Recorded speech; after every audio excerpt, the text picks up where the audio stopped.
island of Puerto Rico is filled with stories. Stories of its discovery, its history, culture, how it became known as La Isla de Encanto, the Island of Enchantment.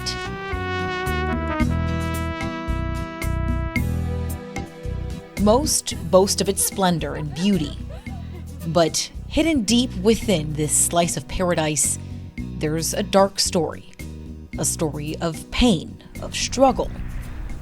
A story that's plagued this island and its people for years.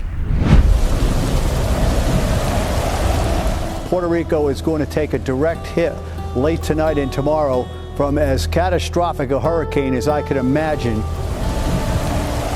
This could be a catastrophe for the island. It's life-threatening for people. The Category 4 storm made landfall on the Caribbean island as one of the strongest hurricanes to ever hit Puerto Rico. Hurricane Maria, 7:13 a.m.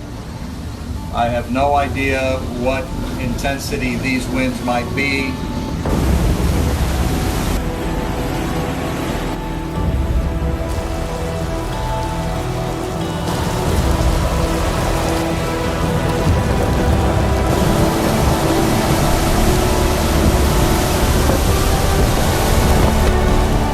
Record-breaking rainfall flooded homes across the island. Winds topped 115 miles per hour.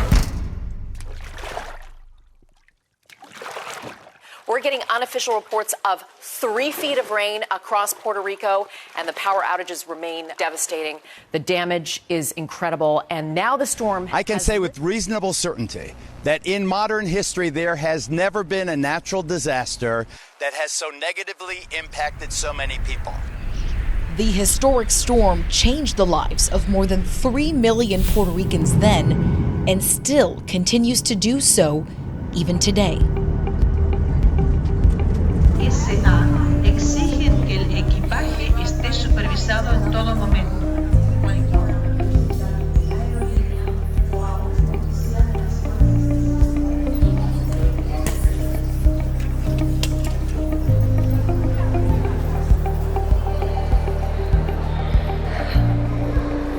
Oh, we made it to San Juan.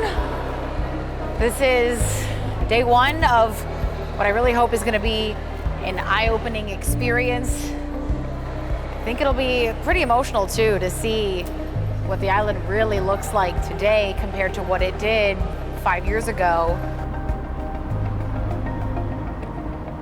Despite the horror it's seen, millions of people still visit Puerto Rico every year for its beauty and tropical climate. But life on the U.S. territory today is defined by so much more.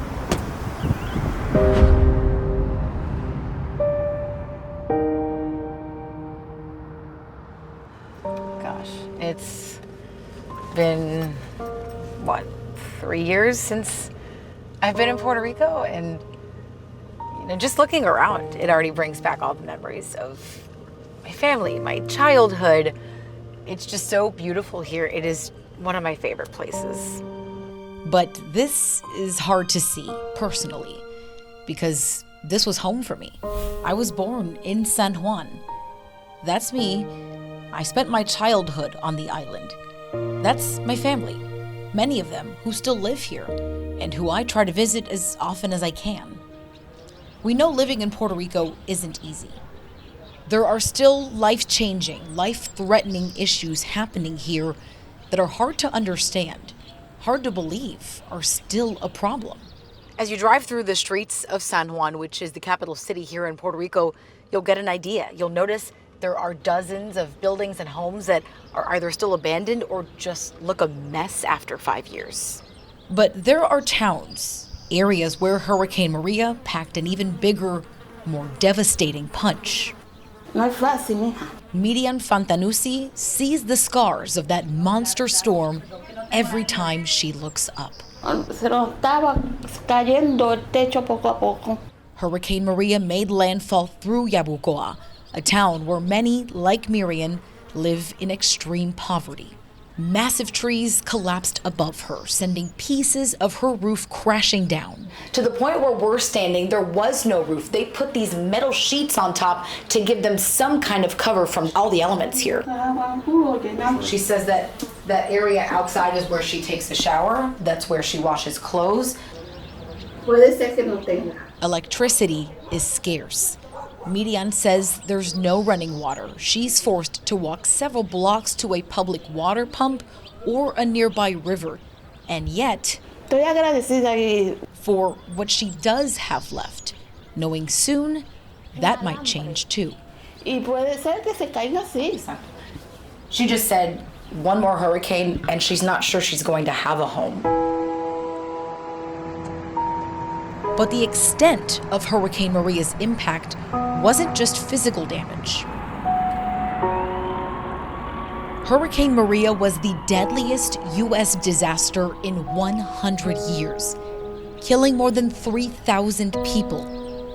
Dozens during the cyclone's fury, but many more in the days, weeks, and months that followed, when some Puerto Ricans struggled to find water, food.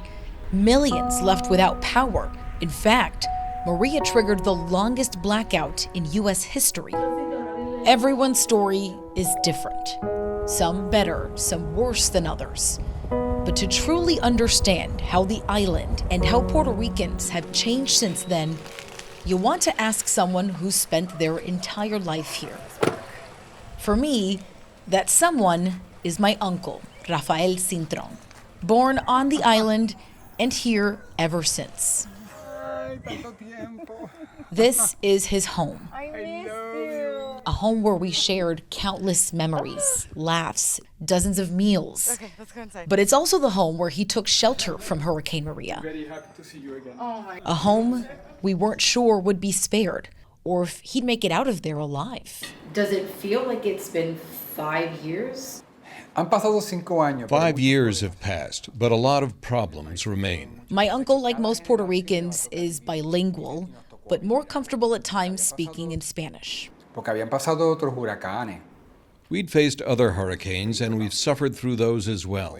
But Hurricane Maria passed over the entire island. It went straight through the middle, and that's why the disaster and the loss was as much as it was. The island turned upside down.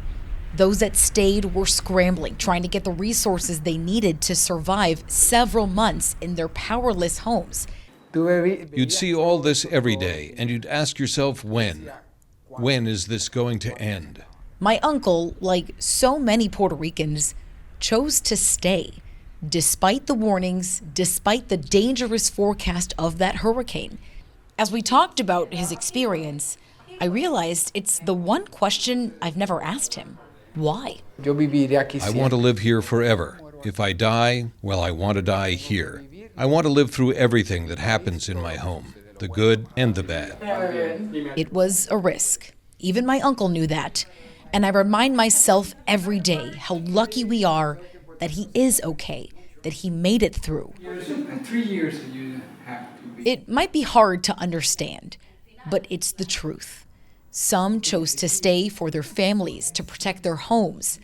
Others because they simply couldn't afford to flee. Hurricane Maria is the storm no one will ever forget.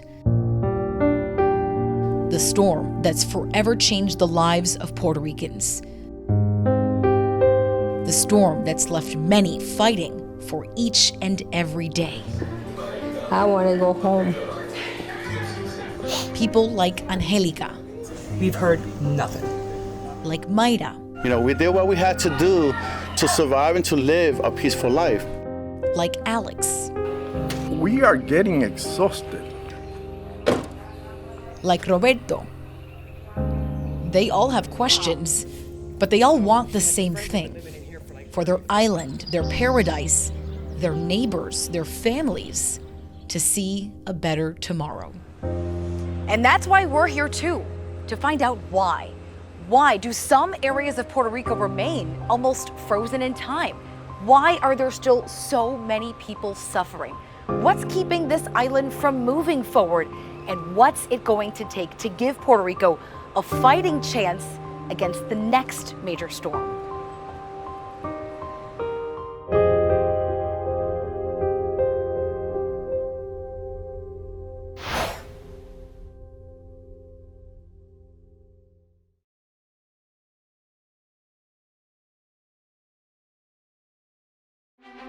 At Fox Weather, no matter the situation, we've got you covered. Through the best and worst weather and everything in between.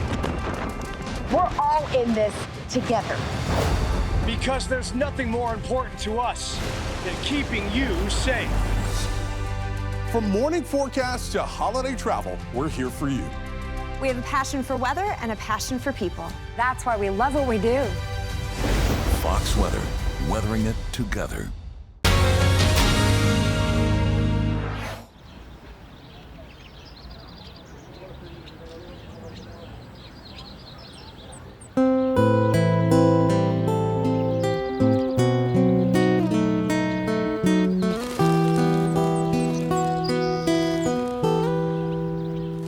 It's been 5 long, difficult years for Puerto Ricans, struggling to recover from one of the costliest and deadliest natural disasters in U.S. history. To truly understand the problems they face, you need to venture out across the island, visit different communities that face different challenges.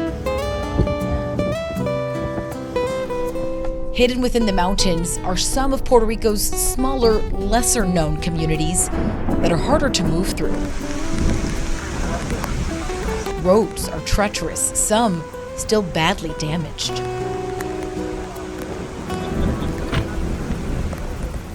We are heading to the small town of Utuado. It sits essentially in the center of the island here, and it was actually one of the worst off during Hurricane Maria.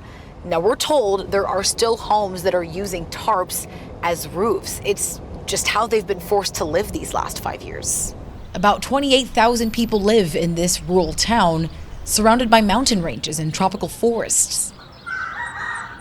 You can tell it's seen better days. But among the scars, let's all come together and make something happen.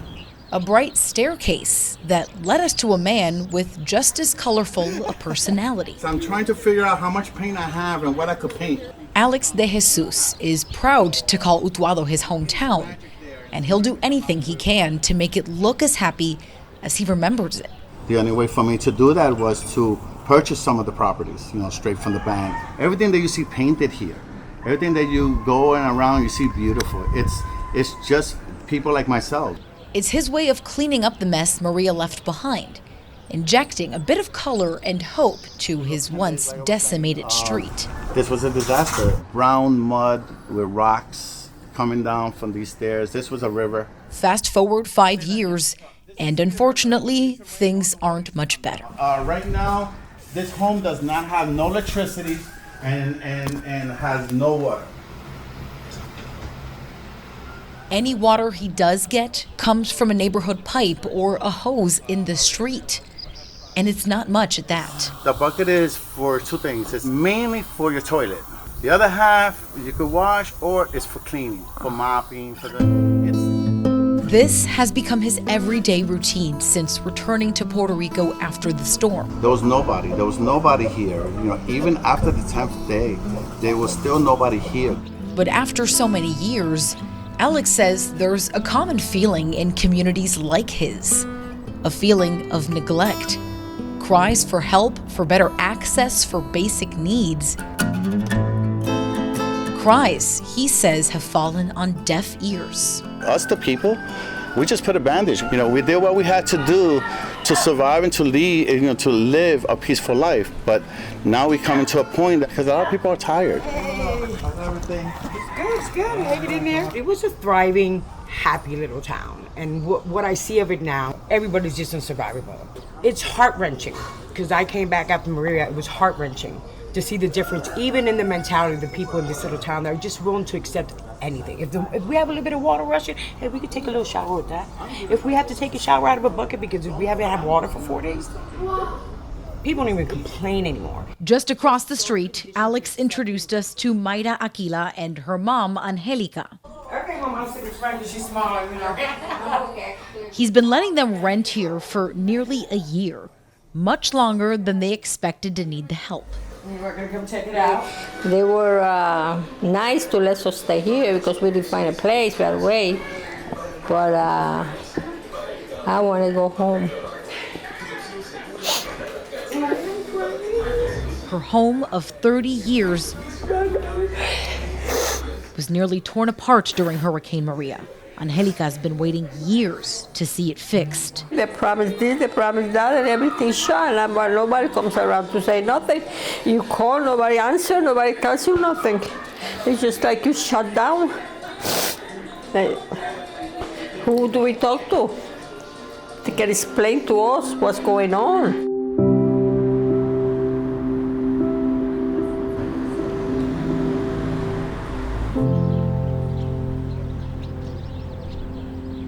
To try and help get them some answers, the two took us to see their family home for ourselves.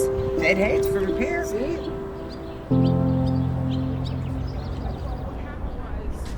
Come on through.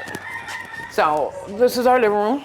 The whole property had 4 feet of water in every room because the ceiling came down, windows were torn out, trees were busted into the house. We are surrounded by rotted paneling and sliced walls that just barely hold this place together. We're gonna assume that there's mold in all this. You'll see patchwork done with the help of neighbors and friends who even used boxes to fill holes in the walls. The little federal aid they did get went towards fixing the roof. Despite its current state, this is home.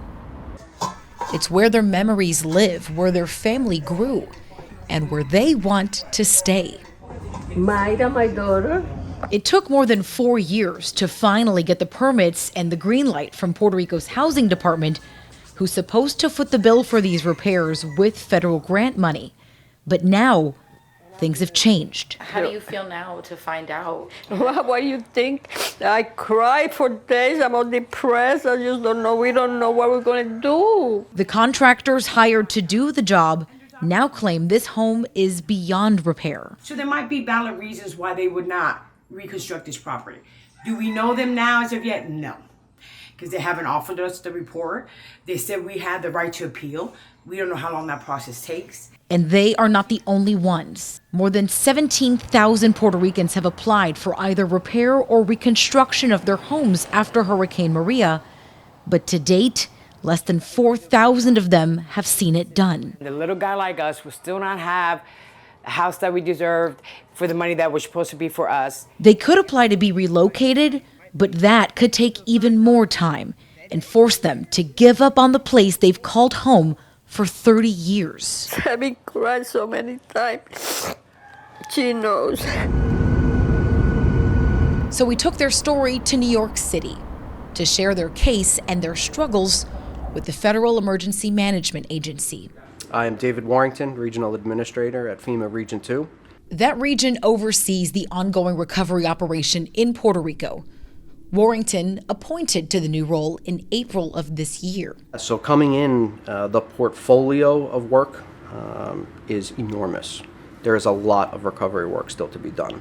It's important that the people of Puerto Rico and the public understands that the project is massive. He says to date, the agency's given the island of Puerto Rico more than $24 billion in aid, but only a fraction of that, about $1.5 billion of that 24, was set aside for individual assistance. And even then, those dollars only go so far. There are many people who feel like they haven't been able to see the difference that money has made for their lives. What's your response to that? It's a complicated recovery. It's highly technical. A lot of the stuff that's being rebuilt are not simple projects. They're very complicated. They take a lot of technical engineering expertise. If we just build them back the way they were before, which would be faster, the next hurricane that may come through, we're going to be in the same place that we are in, that we were 5 years ago. Warrington says FEMA's support isn't meant to make families whole again. It's to get them back on their feet, stabilize their living situation until they find a more permanent solution. So we're sitting here in limbo all this time. We don't know what the heck they're doing.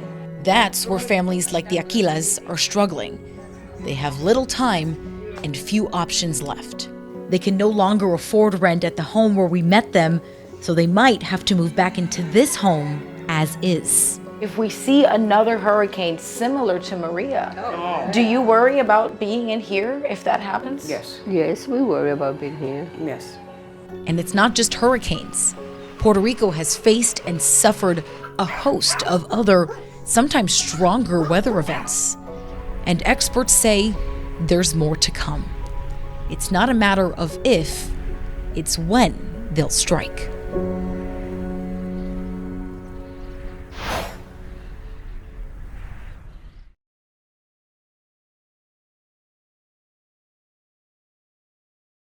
The Fox Weather app. Make sure your Fox Weather notifications are on. Not just a forecast, an experience. Easily accessible. With the tap of a finger. Only as time passes, this is going to get worse. The power of the storm is being unleashed. Fast. Reliable. And best of all, tailored to your location and your needs. We do appreciate you joining us here on Fox Weather. Fox Weather. We've got you covered. Download the free app now and make it your own.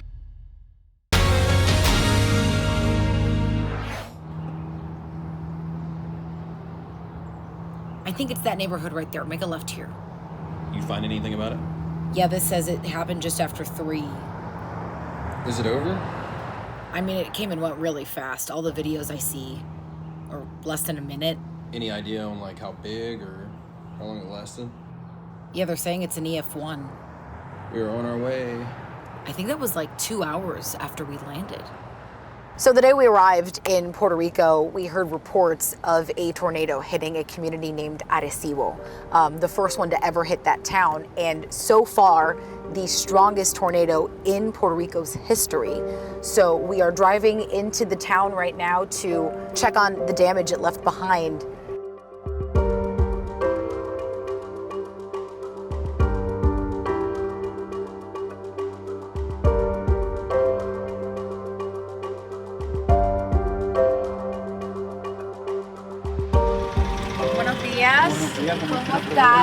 It had been less than 12 hours since the twister when we met with Juan Morales, Arecibo's emergency management director. He tells us they're still working to get the power back on, and meanwhile, cleanup and welfare checks are still happening around us.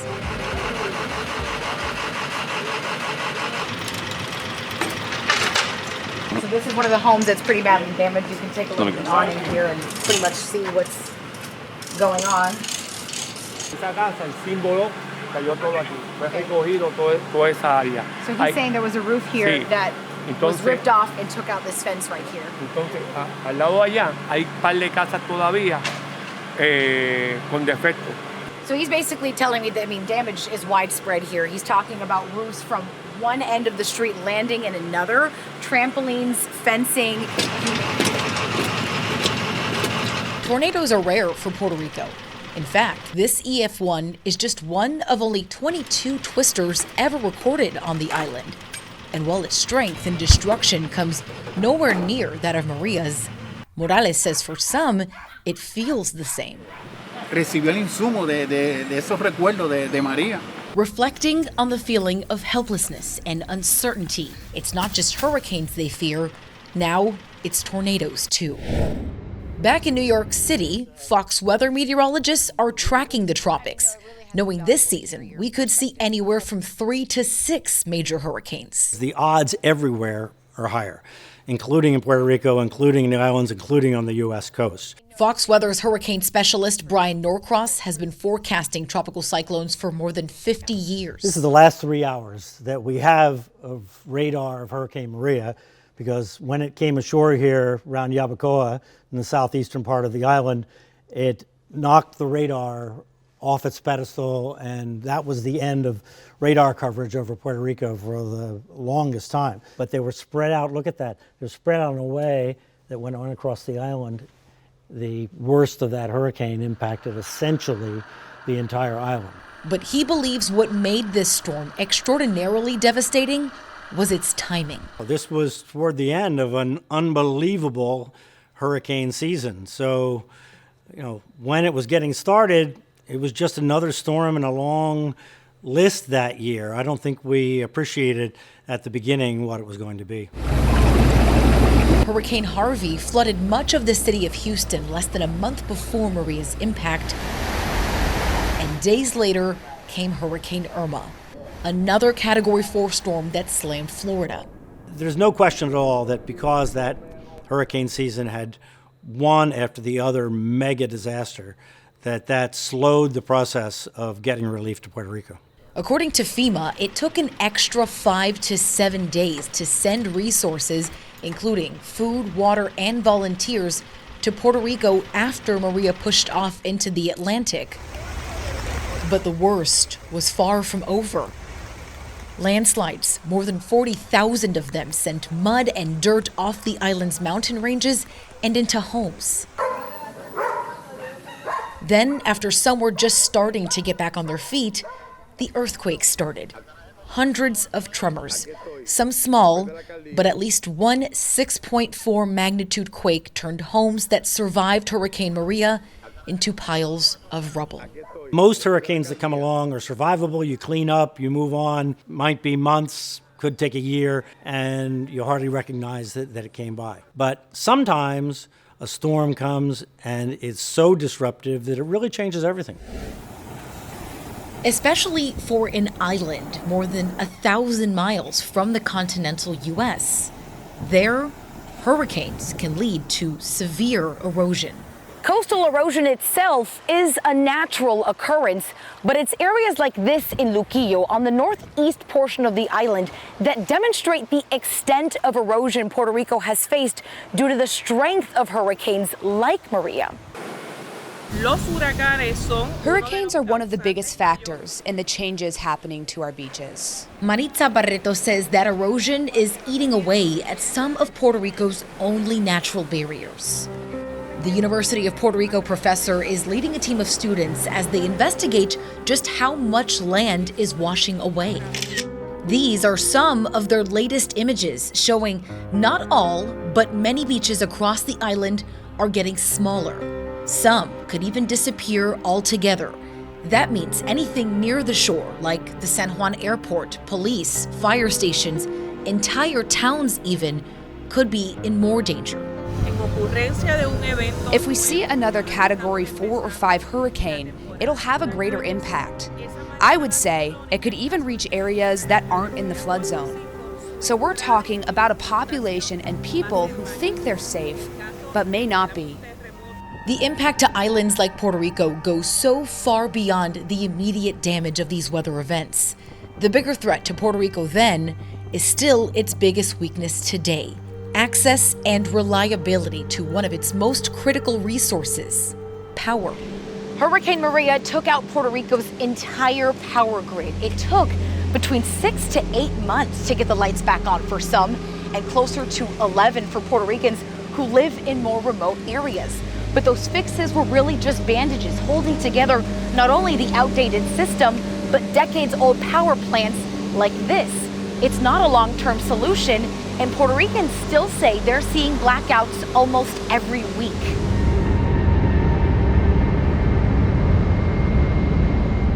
It's what forced many to rely on and cough up thousands for portable generators. Okay, I want to show you how we live every day, okay? My uncle Rafael was without power for 85 days after Hurricane Maria. So that's why I have one that is more powerful than the other. But even years after the island's grid was restored, it's gone back down more times than he can count. We turn on this, and because this is more power, we use this to cook, to the water heater, for the air condition. This powers the entire house? The entire house. Okay. But every 100 hours, we have to change the oil. So that is more money that we need. This one needs 6 gallons of gasoline to fill it. And it's for about 12 hours. We calculated for the 85 days, about $4,000. And that's the price of the gas at that time. And that number's only going up the more he's forced to use it.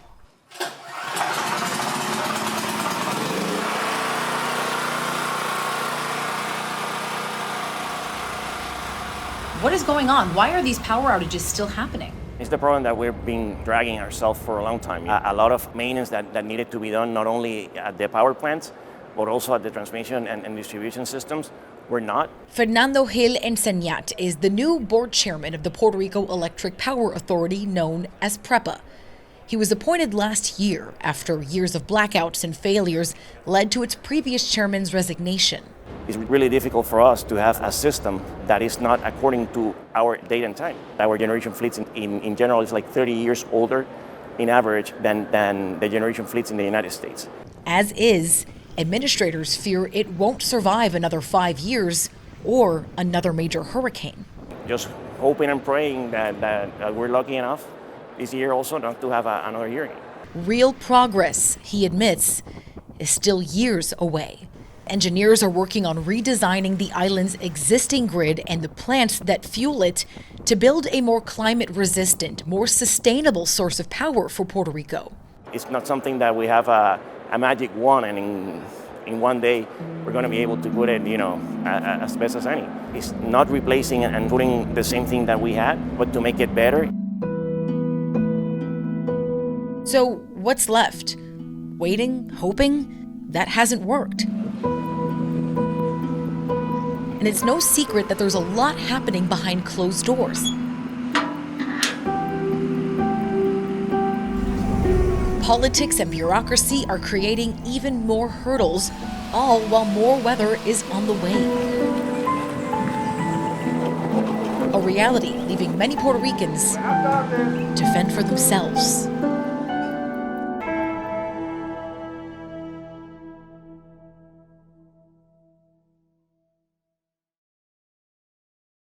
Hello, Fox Weather users. I'm Janice Dean. The Fox Weather app is changing the game with custom features you've got to take advantage of. I'm here to guide you through these features so you can get the most out of your Fox Weather experience. Let me tell you about my favorite feature on the Fox Weather app, Future View. Fox Future View is a feature you can't find anywhere else. With a few simple steps, Future View allows you to track the weather in advance of any big events you have planned for the year. Going on vacation? Booking your honeymoon? Maybe a destination wedding or party? This is the perfect tool to help you plan ahead. Get a future forecast anywhere in the world nearly a year in advance. Here's how it works. Hit the Plan tab at the bottom of your screen. Then hit Create Event. Give it a name. Let's say Spring Break Trip. Then add a location, maybe to Miami. Pick a start and end date. Add a category and turn on notifications so we can alert you as your event gets closer. Then click Create. That's it. Give it a try now. This is just one of many great features the Fox Weather app provides to you. This app is full of all kinds of great customizable tools. So dive in and make the Fox Weather app your very own. Fox Weather, weathering it together.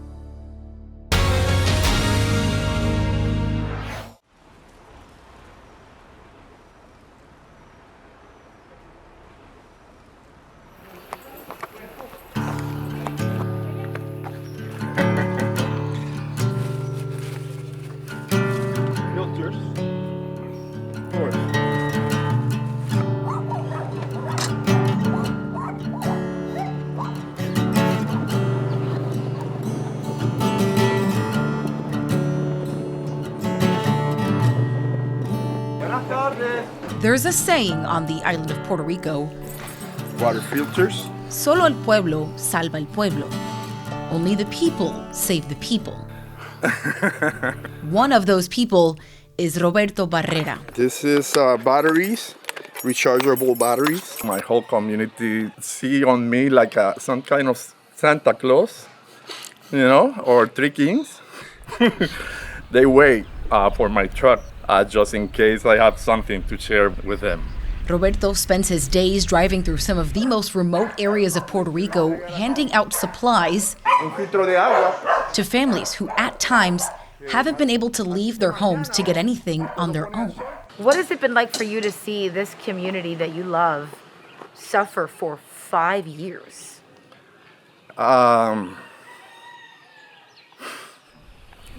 It's been very painful to feel that we have been abandoned Communities like Utuado have been through horror.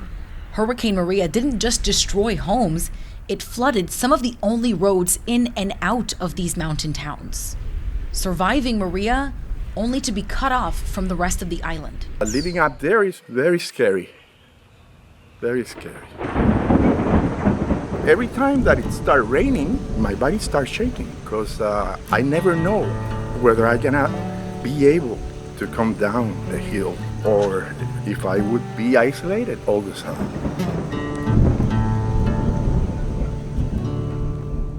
It's a valid fear, and experts agree it could happen again. About 40% of the island received rainfall that it had not received ever.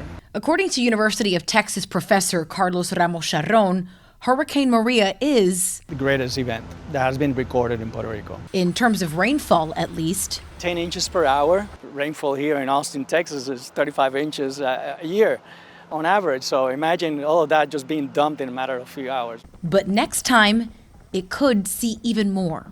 Rainfall associated to hurricanes could increase by 10-15%. That we've proven that it was correct. That happened during Maria. So that projection has already materialized itself, and we see the consequences. It's why Roberto spends his days handing out those essentials himself, because he knows what it's like not to have what you need in a disaster. It's a testament to that saying, only the people save the people. The ones that remain long after emergency crews head home many times make the biggest difference. We dedicate ourselves to finding the tools and resources they need to empower their communities. Cris Marie Cuencas Alamo is trying to do the same. Her work with one of the few nonprofit organizations still around, Puerto Rico Rise Up, is working to eradicate food insecurity. In Puerto Rico, our agriculture had a big hit. They've sent out more than 80,000 boxes of food to more than 300,000 people since Maria. Our community leaders, those are our best allies because we cannot function without them. People like Cris and Roberto are filling the gap, going where others won't. They're not trained professionals, they're everyday people like you and I who know their island is worth fighting for. The faces you just saw are the faces of Puerto Ricans helping Puerto Ricans. They all traveled here from different communities across the island to share their stories and advocate for their towns, for their neighbors. Many who are still struggling, many who are still asking questions where the agencies they were hoping would bring them that help are. Instead, it's many of these people who are filling that void and doing that important work. Like building clinics and shelters, work that takes time, sacrifice, and strength. Their strength is inspiring. Truthfully, it broke my heart just to hear how much they've had to sacrifice to try and make it through a single day to make sure their neighbors could too. But it's not a surprise, because if there's one thing Puerto Ricans share, it's love. Love for Puerto Rico.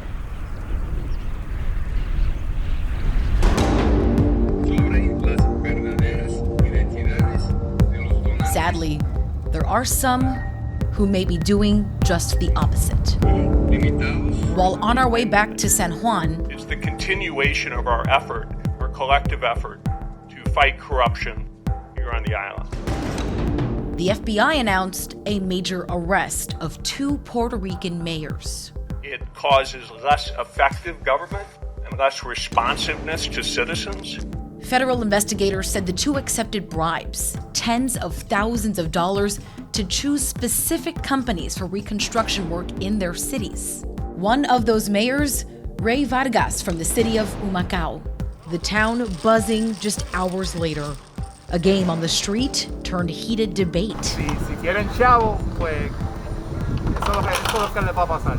Está bien, Pedro, pero no lo van a arrestar por santo. Si lo hizo mal, que lo pague. He just told me he's actually related to the mayor, and he says, well, if he did something wrong, he should pay the consequences. The now ex-mayor says he's innocent, but he's one of more than 50 people accused of making backroom deals to line their pockets and take advantage of Puerto Rico's challenging situation. Corruption exists everywhere. It's not just a Puerto Rico problem, it's a capitalism problem. It's a problem necessarily also with disaster capitalism, which is what we're seeing right now in Puerto Rico. Meet Deepak Lambanieves, the research director at the Center for New Economy. The nonprofit independent think tank has spent the last 5 years working to understand what's behind Puerto Rico's slowed recovery. First of all, reconstruction processes are normally highly bureaucratic and cumbersome.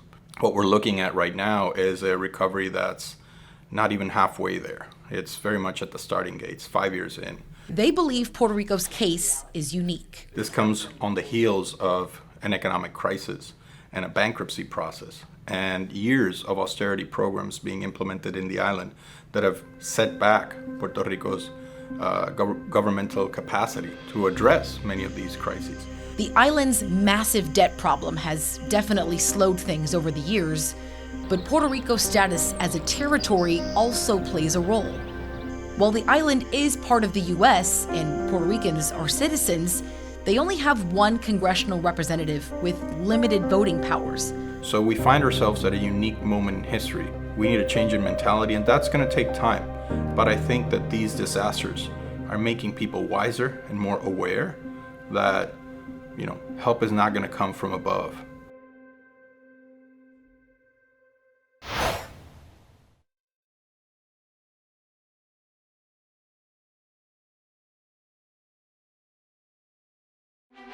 At Fox Weather, no matter the situation, we've got you covered.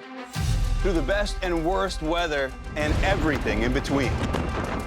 We're all in this together. Because there's nothing more important to us than keeping you safe. From morning forecasts to holiday travel, we're here for you. We have a passion for weather and a passion for people. That's why we love what we do. Fox Weather, weathering it together.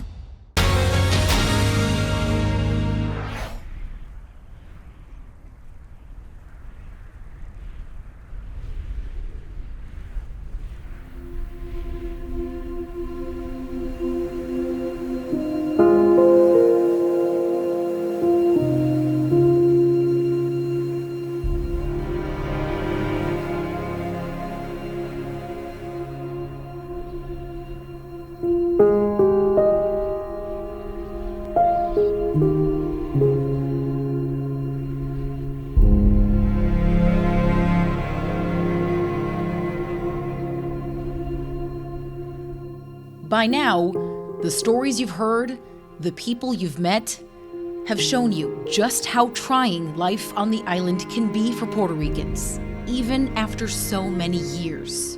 It's been quite a crisis. I think Maria is still here. Some have lost their homes. How can you do this to me? You told me my house was going to be repaired. Some are still finding it hard to access basic needs. It's the same problem every time we don't have electricity.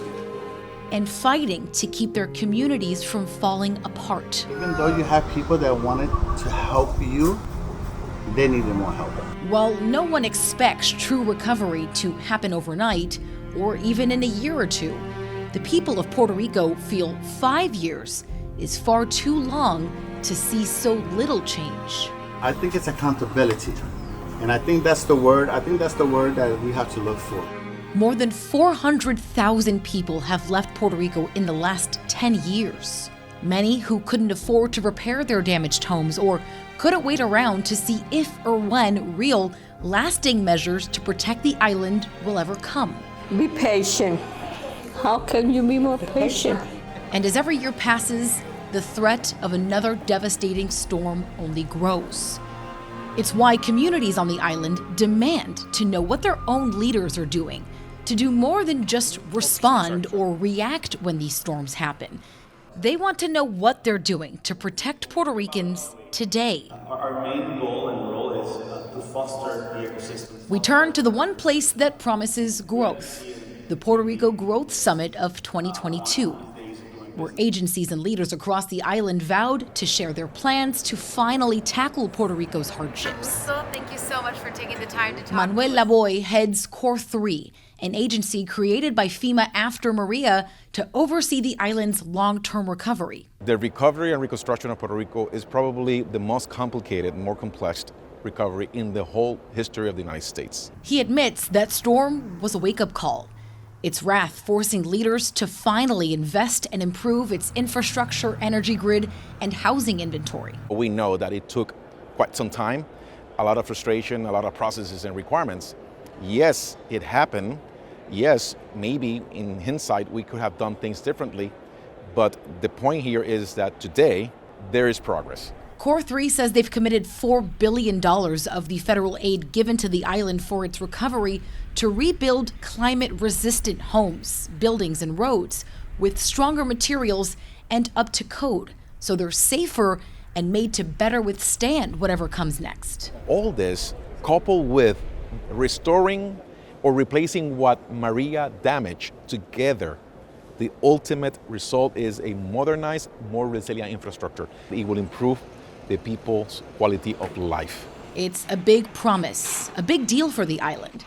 Question is, how much longer will its people need to wait to see it happen? I have no doubt that Puerto Rico in the next 10 years will be a completely different place from the infrastructure standpoint. It's really difficult to pick a date and time.